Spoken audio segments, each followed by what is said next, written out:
Hello, lovely people. It's Maria. Welcome back.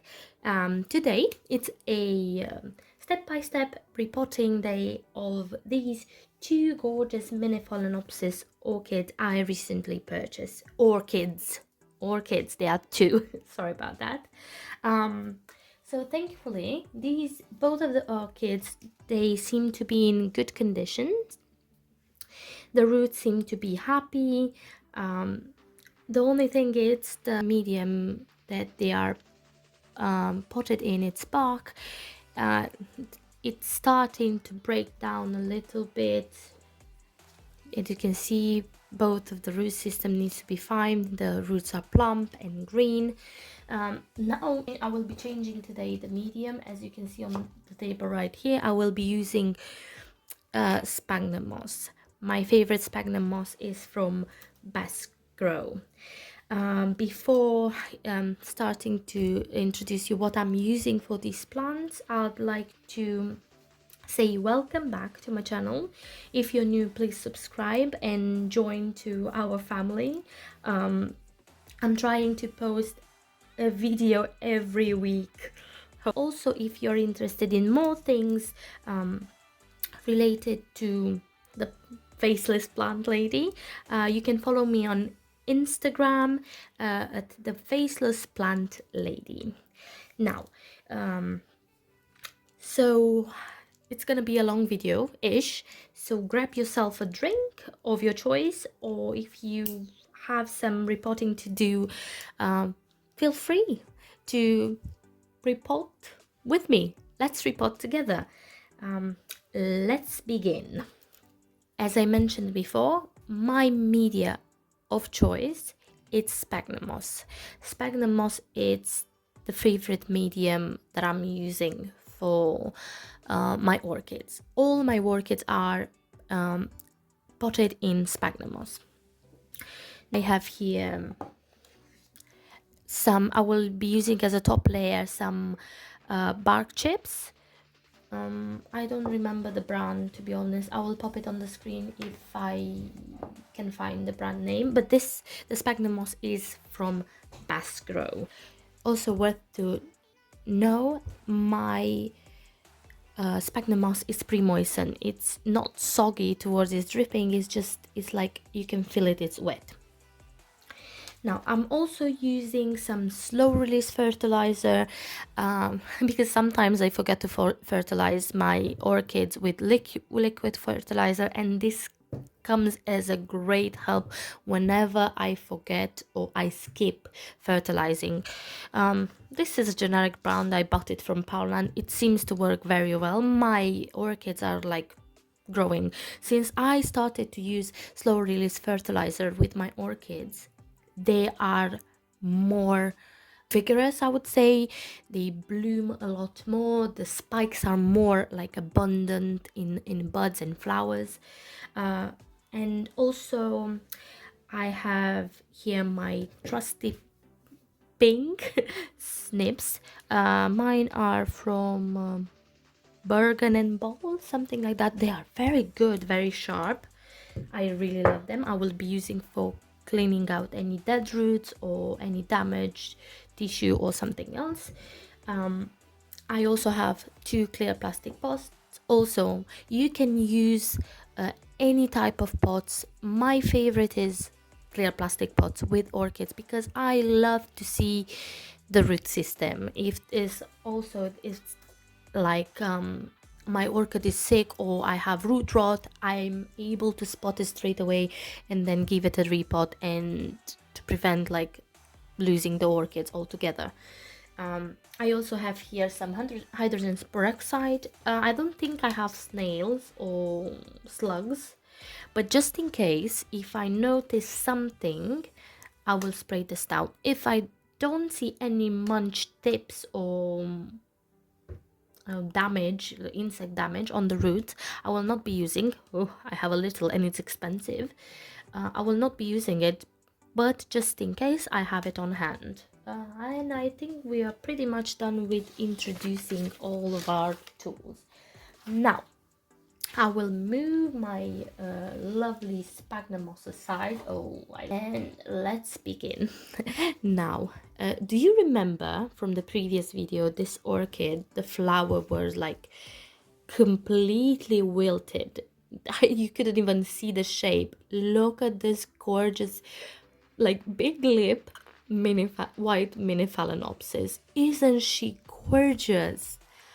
I just fell in love, uh, like instantly when I saw it. Now, I will start to unpot the orchid. I will do the. I will repot both of them at the same time, and then clean up my table just to. I don't want to clean the table twice. Now, for easier removal from the pot, you have to like squish a little bit the pot and then wiggle it a little bit. Wiggle, wiggle. Oh, I'm making a mess everywhere.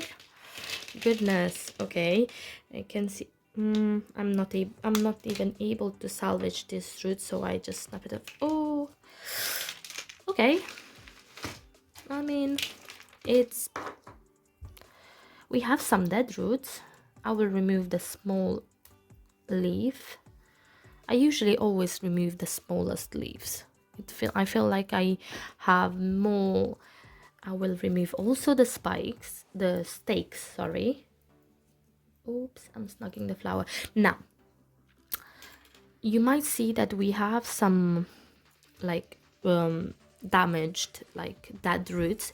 How you can tell that the root is dead, you slightly pull on the root and it just development just completely comes off, or if it's brown. Now you can see here that we have a green part and then again mushy part, again mushy here. I will straight away cut it. It might be still this in the interior, you know, this string looking thing. It's the root actually, but because the development is so damaged, I don't think if I keep this root, I don't think you will be able to hydrate, because the hydration comes through the development and then into the root.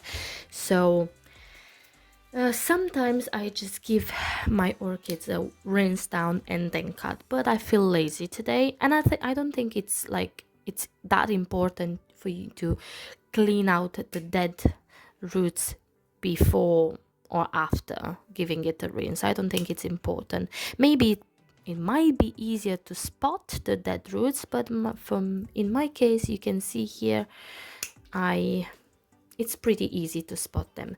Now everything which is damaged, just you see until here it's green and plump, and then from here onwards it's very flat, dry. So I'll snip it here. We have another. Okay, this root also, it's very damaged, and I choose to cut it from here. Good. We have some here as well. Remove all, like first step, it was unpotting the orchid, and the next step it's cleaning out every single like bits of medium from the root, just gently though, because with bark you actually can remove a part of the development from the root. So if it's hard for you to remove the bark chips, it would be like, just try to wiggle it around and it should come off after a bit of wiggling. Oh look, do you see? This looks a plump, but like, do you see how black is the tip there? Okay, I think we've done pretty well. I'll cut this part. Now you might say, oh, are you not cutting the flower spikes? And I say no. Usually this is not affecting, if I keep the flower spikes, usually don't affect the growth of the orchids. Or the only time that I'm cutting the flower spikes, if I'm left with just say one root to hydrate the orchid, and then I will cut the flower spikes, because then it will like struggle to maintain both the flowers and the mother plant itself. So But in this case, I have few roots and they are hydrating the orchid beautifully. You can see I have no shriveling on the orchid, so I am keeping the flowers. I love these flowers so much that I'm willing to risk, let's just say, but I don't think it's really a risk. Now, if I see that suddenly this orchid starts to like the leaf become limpy and start to shrivel, now then yes, I will cut the flower spikes. Moving on to the next one, basically the same thing. Oh yeah, you might find it with some orchids that you have this I don't know what it's made of, but inside make sure you remove it because ooh, it stinks. Whew, that's bad. I'm removing as much. It's easy to remove it. Sometimes it comes also with a plastic frame. Make sure to cut that one as well. Oh, this orchid has a gorgeous root system. Do you see? I barely have anything that like that. It's dead. Once again, the same thing with this one. Remove everything that it's like papery. Have a feel of the roots. Everything what seems to be mushy. And I'm done. Do you see? She has quite a lovely root system. But let me show you the flowers. Do you see the beautiful minty green petals with a like peloric center, white center? She's just gorgeous. I love this type of peloria. I love also the other type of the flat type of the peloric version, but I don't know why this to me resembles like a rose, and I see a rose and I love roses. Now I'll take both of my gorgeous orchids and give them a proper rinse down. I'll be back. Now here we have my beautiful orchids all rinsed up. As you can see, I have no other dead roots, but it's worth to check it. Now, I haven't seen any damage on the roots in regards to snails or something, so I won't be using hydrogen peroxide for either of them. So I'll set one aside. Let's start with this one. Now, you might see that the size of the pot that I'm using, it's more than double in size. For the first one, I would say it's perfect. It could be slightly bigger, but I don't have one. The next size that I have, it's too big, so that should do at least for 1.5 years or something, or 2, while till the media breaks down. Now the next step is sorry, the pot doesn't look clean because it's quite old, but it's quite resilient. I promise you it's clean. It's clean, but it's old. It's been like through quite a lot of orchids. I tend to reuse my pot. Now, what I'm doing here, let me show you. I'm just putting a layer, the first layer of sphagnum moss, gently pressing on it, but make sure to not compress it too much because sphagnum moss can hold on to so much water and it can actually rot the roots of your orchid, especially if they come from a drier medium, let's just say as bark. So as you can see, I did like the first layer. What I will do next, I'll grab my slow release fertilizer. I'm using, let's just say, around 3 to 4 beads of slow release fertilizer. I think that's enough. And then what I do, I'm setting the orchid right then and there. I'll try to even twirl it a little bit just for it to settle in there, and gently pack around the roots and inside the root ball. the sphagnum moss. Now, as you might see, I am not pressing, I'm just placing bit by bit, bit by bit, bit by bit. Again, I'm trying to not leave as much of air inside, like this. If I will be struggling to fill the air, like the gaps in between the roots, you can use a stake, but I sometimes I do if it's like quite a bit like a big gap, or if I have a big root system and I can't reach with my finger. But this is good enough. This practice of mine is good enough. I don't know, can you see it? Am I extending in the way? I don't mind, because sphagnum moss holds on to much more water than bark. I tend to not overpack my pot like this. You see, just slightly you can see the roots, because like in sphagnum moss, orchids grow so well, like so well, and they tend to fill the pot. And also because I'm not overpacking, the roots also have space to grow a lot more, and they don't tend to push the medium up as much. Now I'm placing the stakes like this. I'm reusing the stakes. I clean them very good, and I'm reusing them. Also, you can see for this orchid as well, I am not cutting the flower spike, because also again with this orchid the same thing.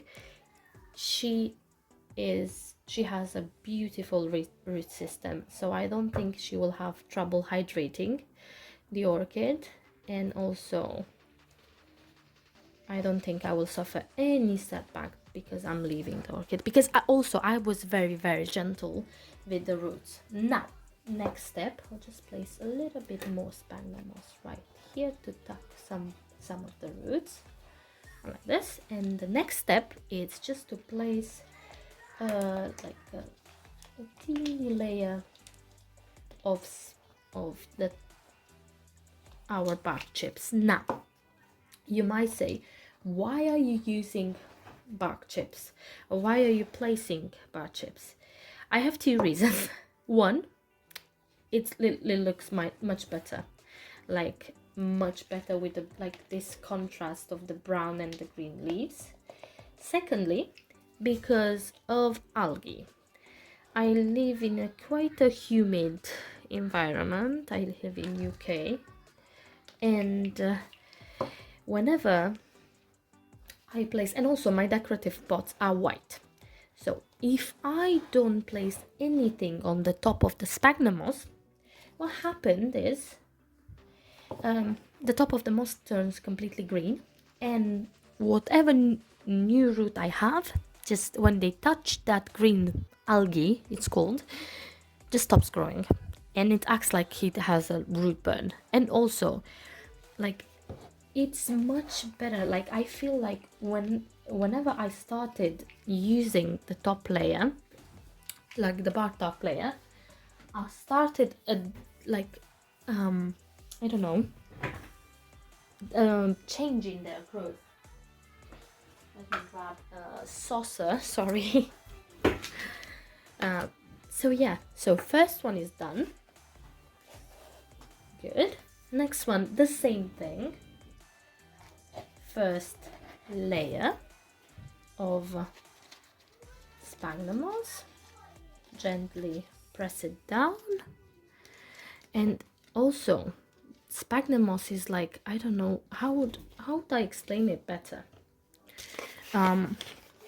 It like wicks. I think if like just a little bit of like a part of the sphagnum moss touch each other, it wicks water. So it doesn't need to be too packed or something like that, because it's like, if I place a little bit of water in a tray and then place the pot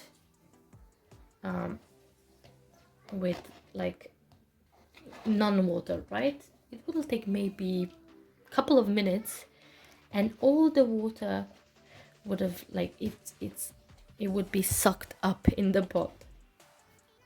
It has a like sphagnum moss. It has a wicking property, which is pretty convenient for me because, oh goodness, I've been till I decided to go completely like change my medium to sphagnum moss. It like blew my mind that I don't have to water as much, and also it's like, I don't know, I don't think Phalaenopsis orchid, they have a like specific need for humidity. Like she seems to be a pretty resilient hybrid, to be honest. Okay, let's place the stake better. Okay, not the showiest, but I love it. And yep, and we are almost done. Try not to place your orchid too low in the pot because it might introduce stem rot. So try at least like a bit propped up over the sphagnum moss, especially with sphagnum moss, because it stays wet and wicks a lot.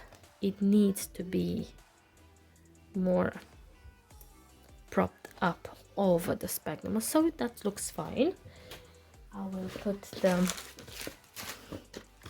top layer right here. You might hear some noise. Those are my kids playing. Oh my god, they're so noisy. I hope you don't, but if you do, just think that the boys, my boys, because I have 2 boys, are having the time of their life. Apparently they love Legos, like they love Legos. Okay, you guys, now and we are done placing them in with saucers, because for now I do not have any any decorative pots available till I manage to find something cheap and pretty. Now, as you can see, they are gorgeous. I just love them, love them, love them. And as I mentioned before, if I see any wilting of the foliage or anything, like if also the flowers are getting shriveled and wilting, I'll cut the spike off. Till then, I'm not cutting it. I enjoy these flowers so much. I'm like it's more like a birthday surprise for me. I enjoy my flowers. I really do. Now, that would be it.